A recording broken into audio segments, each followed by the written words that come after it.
بسم اللہ الرحمن الرحیم۔ السلام علیکم۔ پیارے آقا حضرت محمد صلی اللہ علیہ وآلہ وسلم کا حلیہ مبارک اور پیاری باتیں۔ ابھی تک ہم لوگ اس کائنات کی تمام حسین مخلوقات اور حسین نظاروں کو ہی نہیں سمجھ پائے، تاہم دیکھی اور اندیکھی مخلوقات میں انسان کو اشرف المخلوقات کہا گیا ہے، اور تمام مخلوقات میں وجہ تخلیق کائنات حضرت محمد صلی اللہ علیہ وآلہ وسلم سب سے افضل اور برتر ہیں۔ آپ صلی اللہ علیہ وآلہ وسلم جیسا نہ آپ صلی اللہ علیہ وآلہ وسلم سے پہلے کوئی آیا، نہ آپ صلی اللہ علیہ وآلہ وسلم کے زمانے میں اور نہ ہی قیامت تک کوئی آ سکتا ہے۔ کسی نبی کو کوئی خوبی ملی تو کسی نبی کو کوئی، اور تمام انبیاء علیہ السلام کی خوبیاں اور اوصاف آپ صلی اللہ علیہ وآلہ وسلم میں موجود ہیں۔ آپ صلی اللہ علیہ وآلہ وسلم کی ہستی بے مثل اور بے مثال ہے، اور ہم اس قدر مصروف ہو گئے ہیں کہ ہمیں اپنے نبی صلی اللہ علیہ وآلہ وسلم کے بارے میں کچھ پتہ ہی نہیں۔ ہمیں آپ صلی اللہ علیہ وآلہ وسلم کی حقیقی پہچان ہی نہیں۔ آئیں اپنے نبی کریم صلی اللہ علیہ وآلہ وسلم کے حلیہ مبارک یاد کریں اور ہمیشہ اپنے ذہن میں رکھیں۔ آپ صلی اللہ علیہ وآلہ وسلم کا سر مبارک خوبصورت تھا، بال نیم گھنگریالے تھے، اکثر مانگ درمیان سے نکالتے تھے، بال کان کی لو تک لمبے تھے، ماتھا کشادہ تھا، بھویں گول اور کماندار تھیں اور درمیان میں بال نہیں تھے، پلکیں دراز تھیں۔ آپ صلی اللہ علیہ وآلہ وسلم کی آنکھیں موٹی، لمبی اور خوبصورت تھیں۔ آنکھوں میں پتلی سیاہ اور سفیدی چمکتی ہوئی نمایاں تھی۔ آنکھیں ہر وقت قدرتی سرمگی ہوتی تھیں۔ آنکھوں میں نور و کشش تھی۔ آپ صلی اللہ علیہ وآلہ وسلم جب آنکھ اٹھاتے تو کوئی نہیں دیکھ سکتا تھا۔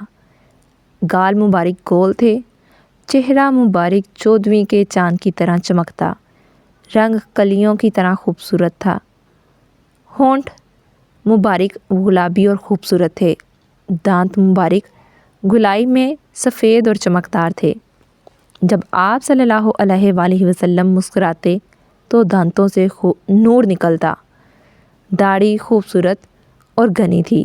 داڑھی اور سر میں 14 یا 20 سفید بال تھے، جن کو آپ صلی اللہ علیہ وآلہ وسلم مہندی یا خضاب لگا کر رنگتے تھے۔ آپ صلی اللہ علیہ وآلہ وسلم کی گردن باریک، لمبی اور سوراخی دار تھی، سینہ چوڑا تھا، چھاتی چوڑی تھی، جسم پر بال نہیں تھے، چھاتی کے درمیان بالوں کی ایک باریک سی لکیر تھی جو ناف پر جا کر ختم ہو جاتی تھی۔ کلائیوں پر ہلکے ہلکے بال تھے، بازو لمبے دراز تھے، انگلیاں لمبی اور سیدھی تھیں، ہتھیلی کشادہ تھی، بالکل سیدھا قد تھا، سینہ اور پیٹ برابر تھے، پاؤں انتہائی نرم و نازک تھے۔ آپ صلی اللہ علیہ وآلہ وسلم کے پسینہ مبارک سے گلاب کی خوشبو آتی تھی۔ آپ صلی اللہ علیہ وآلہ وسلم جب مسکراتے تھے تو آپ کا نور دیواروں پر پڑتا تھا۔ شرم و حیا کا پیکر تھے۔ آپ صلی اللہ علیہ وآلہ وسلم جب چلے تھے تو کندھے جھکا کر نہایت عاجزی سے امت کو بھی عاجزی کا سبق دیا اور فرمایا، تکبر کرنے والے کو اللہ ذلیل و خوار کرے گا۔ حدیث کا مفہوم: آپ صلی اللہ علیہ وآلہ وسلم نے کبھی کسی کو انگلی کا اشارہ کر کے نہیں بلایا، پورے ہاتھ کے اشارے سے بلاتے تھے۔ آپ صلی اللہ علیہ وآلہ وسلم جیسے سامنے دیکھتے تھے ویسے ہی پیچھے بھی دیکھتے تھے۔ آپ صلی اللہ علیہ وآلہ وسلم کو دیکھنے سے دل نہیں بھرتا تھا، بلکہ دل بار بار دیکھنے کی کوشش کرتا تھا۔ کسی کی آنکھوں میں اتنی طاقت نہیں تھی کہ آپ صلی اللہ علیہ وآلہ وسلم کو جی بھر کر دیکھ سکتا۔ آپ صلی اللہ علیہ وآلہ وسلم کی آواز میں جادو تھا، باتوں میں فصاحت و بلاغت تھی۔ جب آپ صلی اللہ علیہ وآلہ وسلم خاموش ہوتے، وقار چھا جاتا تھا۔ شاعر نے کیا خوب کہا، جن کی قسمیں میرا رب کھاتا ہے، کتنی دلکش میرے محبوب صلی اللہ علیہ وآلہ وسلم کی صورت ہوتی۔ حضرت عائشہ رضی اللہ تعالی عنہا سے روایت ہے کہ آپ کپڑے سی رہی تھیں اور سوئی گم ہو گئی۔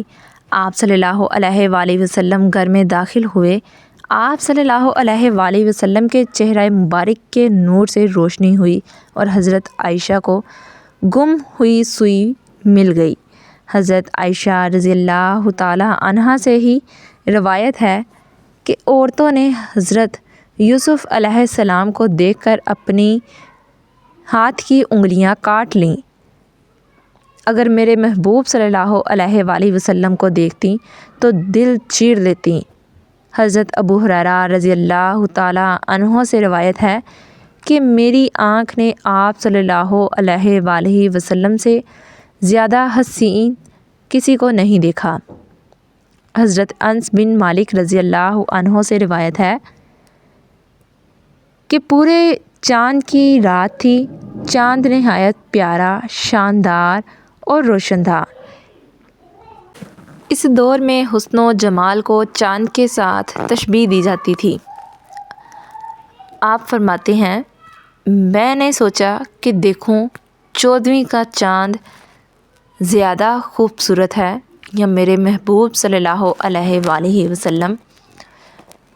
کہتے ہیں میں یہ دیکھنے کے لیے کچھ دور کھڑے آقا کریم صلی اللہ علیہ وآلہ وسلم کو دیکھ رہا تھا اور چاند کو دیکھا، پھر آپ صلی اللہ علیہ وآلہ وسلم کو دیکھا اور چاند کو دیکھا، پھر آپ صلی اللہ علیہ وآلہ وسلم کو دیکھا اور چاند کو دیکھا، غرض کئی بار دیکھا۔ آپ رضی اللہ تعالی عنہ فرماتے ہیں، اللہ کی قسم میرے محبوب آقا کریم صلی اللہ علیہ وآلہ وسلم چاند سے بہت زیادہ خوبصورت تھے۔ امام قرطبی رحمۃ اللہ علیہ فرماتے ہیں کہ اللہ پاک نے اپنے حبیب کریم صلی اللہ علیہ وآلہ وسلم کا سارا حسن و جمال اور خوبصورتی تو ظاہر ہی نہیں کی، ورنہ انسان آپ صلی اللہ علیہ وآلہ وسلم کے حسن کا ایک جلوہ بھی نہ دیکھ پاتا۔ ہم اتنے سنگ دل اور ظالم ہیں کہ اپنے عظیم اور بزرگ و برتر آقا کریم صلی اللہ علیہ وآلہ وسلم سے بے وفائی کیے ہوئے ہیں۔ آپ صلی اللہ علیہ وآلہ وسلم کو بھولے ہوئے ہیں۔ آئیں اس وفاؤں والے نبی کریم صلی اللہ علیہ وآلہ وسلم کو ہر پل یاد کرنے اور آپ صلی اللہ علیہ وآلہ وسلم کی باتوں کو آگے پہنچانے کا عہد کریں، کیونکہ میرے نبی کریم صلی اللہ علیہ وآلہ وسلم نے فرمایا، اللہ اس شخص کے چہرے کو تر و تازہ رکھے جس نے ہماری کوئی حدیث سنی، یاد کی اور یہاں تک کہ پہنچا دی۔ ہم سب جب اپنے آقا کریم کا یہ حلیہ مبارک اور زندگی کے پہلو یاد رکھیں گے تو جلدی ہمیں آپ صلی اللہ علیہ وآلہ وسلم کا دیدار بھی نصیب ہوگا اور آپ صلی اللہ علیہ وآلہ وسلم کی شفاعت بھی انشاءاللہ۔ امید کرتی ہوں آپ کو یہ ویڈیو اچھی لگی ہوگی۔ ویڈیو پسند آئے ویڈیو کو لائک، شیئر اور چینل کو سبسکرائب کرنا مت بھولیں۔ ملتے ہیں نیکسٹ ایسی ہی ویڈیو میں، تب تک کے لیے اللہ حافظ۔